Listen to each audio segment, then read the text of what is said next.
Imagine a mystery that's lasted over 400 years. A mystery with no real answers, just clues scattered like puzzle pieces in the sand. That's the story of Roanoke, the lost colony. In 1590, on an island off the coast of what is now North Carolina, 112 men, women, and children vanished into thin air. No trace of them remained except a single word carved into a tree, Croatoan. What happened to them? Did they join a Native American tribe? Were they attacked? Or did something even stranger occur? The mystery of Roanoke continues to fascinate us centuries later. Let's dive into the past and investigate one of history's greatest unsolved mysteries.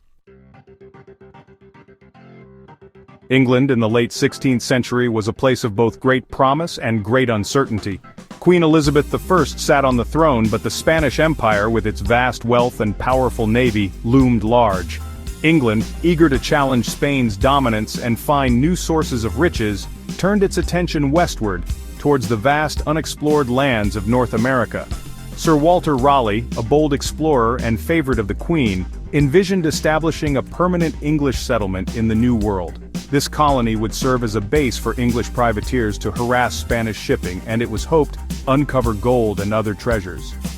Raleigh selected a site on Roanoke Island, off the coast of present-day North Carolina, and in 1585, the first group of English colonists set sail for the New World. The first attempt at settling Roanoke was fraught with difficulty. In 1585, a group of English colonists, driven by dreams of discovery and the promise of a new life, set sail across the vast and unpredictable Atlantic Ocean. Their journey was long and perilous, filled with uncertainty and hope as they left behind everything familiar for the unknown shores of North America. The colonists struggled to survive in the unfamiliar environment and faced hostility from some of the native tribes. The dense forests, unfamiliar wildlife, and harsh weather made daily life a constant challenge. Food was often scarce, and the settlers had to learn new ways to hunt, fish, and farm in order to survive. Tensions with local tribes sometimes erupted into violence, while at other times fragile alliances offered brief moments of cooperation and hope. Amidst these hardships, John White, a skilled artist and mapmaker, emerged as a leader during these early challenging years. His careful documentation of the land, its people, and the colony's struggles would later become invaluable historical records. White's ability to communicate and negotiate with both colonists and native peoples made him a central figure in the colony's survival. As conditions worsened, White realized that the colony's only hope lay in seeking help from England. He returned to England to plead for more supplies and support for the struggling colony, braving the treacherous Atlantic once again. The journey was dangerous, with storms and the threat of enemy ships ever present. Upon White's return to Roanoke in 1587, he carried with him not only vital provisions but also joyful news. His daughter, Eleanor, had given birth to a daughter of her own. The arrival of new supplies brought a brief sense of relief and celebration to the weary colonists who had endured so much hardship.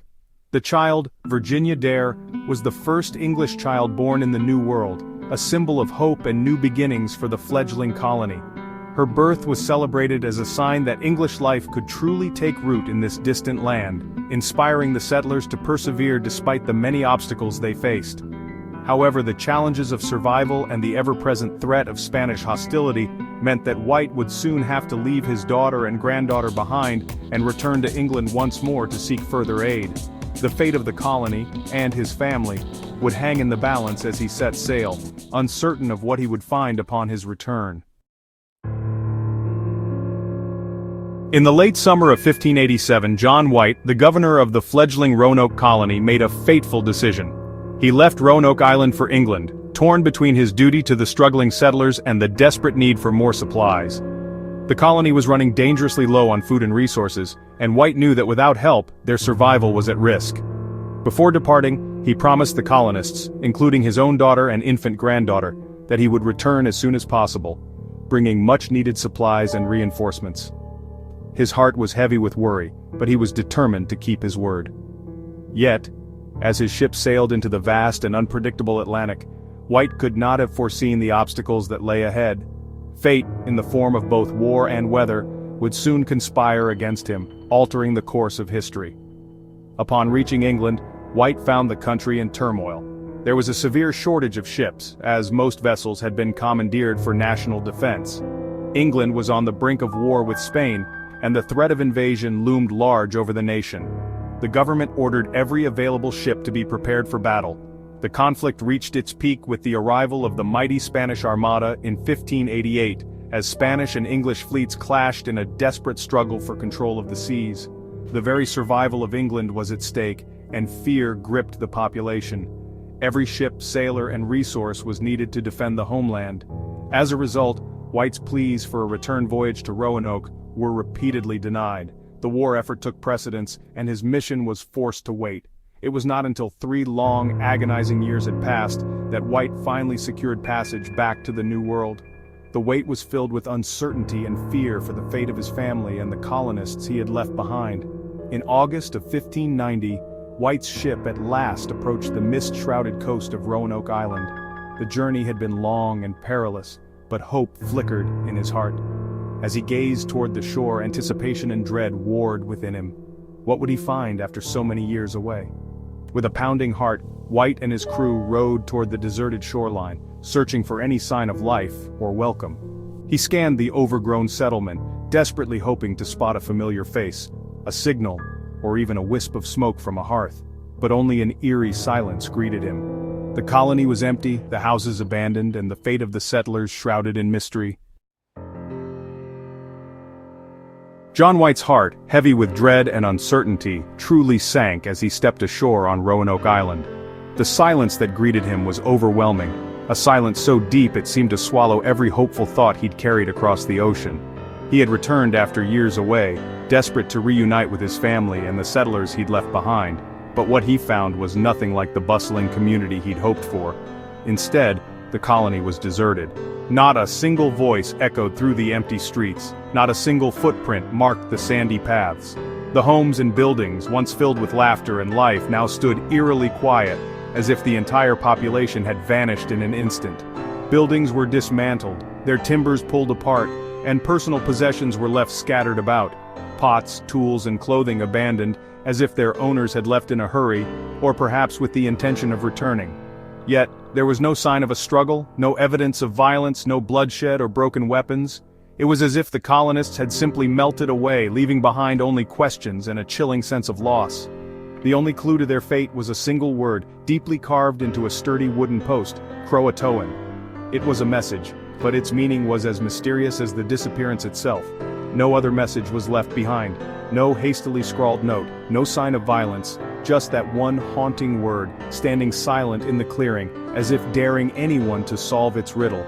The word Croatoan referred to a nearby island, which we now call Hatteras Island, a place separated from Roanoke by miles of unpredictable water and dense forests. More importantly, Croatoan was the name of a Native American tribe who lived there, a people known for their skills in fishing, farming, and navigating the coastal wilderness. The Croatoan people had a relatively peaceful relationship with the Roanoke colonists, often trading goods and sharing knowledge of the land. There had been tensions in the past, but nothing to suggest violence or betrayal. White clung to the hope that the colonists, including his own daughter and granddaughter, had perhaps sought refuge with the Croatoan tribe, escaping hardship or danger by joining their neighbors on Hatteras Island. However, fate was not on his side. Fierce storms battered the coast, and a critical shortage of supplies made it impossible for White to organize a search party or sail to Croatoan Island. Each day, the weather grew worse, and his men grew more desperate to return home. Reluctantly, with a heavy heart and unanswered questions, John White was forced to abandon his search and return to England, the mystery of the lost colony weighing on his soul. He would never see his daughter or granddaughter again, and the fate of the Roanoke colonists would remain one of history's most enduring mysteries. Over the centuries, the mystery of Roanoke has captivated historians, archaeologists, and amateur sleuths alike. Numerous theories have been proposed to explain the colony's disappearance, ranging from the plausible to the outlandish. One of the most enduring theories is that the colonists, facing dwindling supplies and the threat of conflict with other native tribes, chose to abandon Roanoke and seek refuge with the friendly Croatoan tribe. Another theory suggests that the colonists fell victim to a harsh winter, disease, or famine.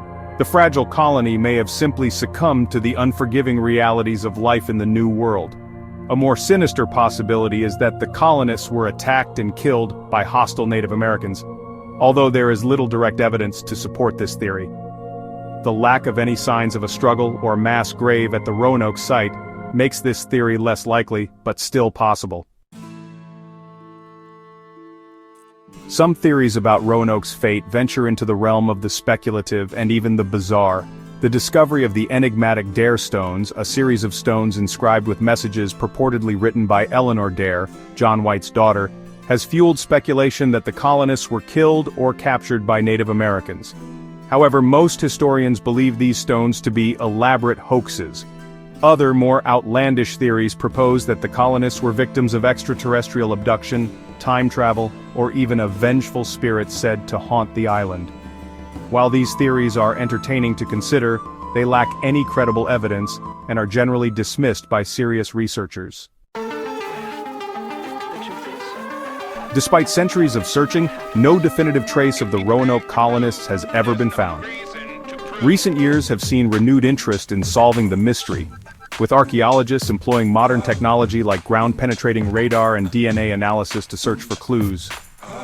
On Hatteras Island, the site of the Croatoan tribe, archaeologists have uncovered a number of European objects dating back to the 16th century, offering tantalizing hints that some of the Roanoke colonists may have indeed assimilated into the Croatoan community. However, without conclusive evidence such as a mass grave or definitive artifacts bearing the colonists' names, the fate of the lost colony remains frustratingly elusive. The mystery of Roanoke continues to haunt us, a stark reminder of the fragility of life and the enduring power of the unknown. The story of Roanoke is a chilling reminder of the harsh realities faced by early explorers and colonists. It's a tale of adventure, hope, and ultimately, of unanswered questions. As we've explored the various theories surrounding the colony's disappearance, we're left to ponder the enduring mystery. What really happened to the lost colony of Roanoke? Put yourself in the shoes of those early colonists. Imagine the fear, the uncertainty, the hope for a better life that they must have felt. What would you have done if you were in their position? Would you have risked everything to explore the unknown, or would you have stayed behind in the familiar but perhaps less promising world you knew? The mystery of Roanoke challenges us to confront not only the unknown but also our own capacity for courage, resilience, and the enduring human desire to explore and understand the world around us.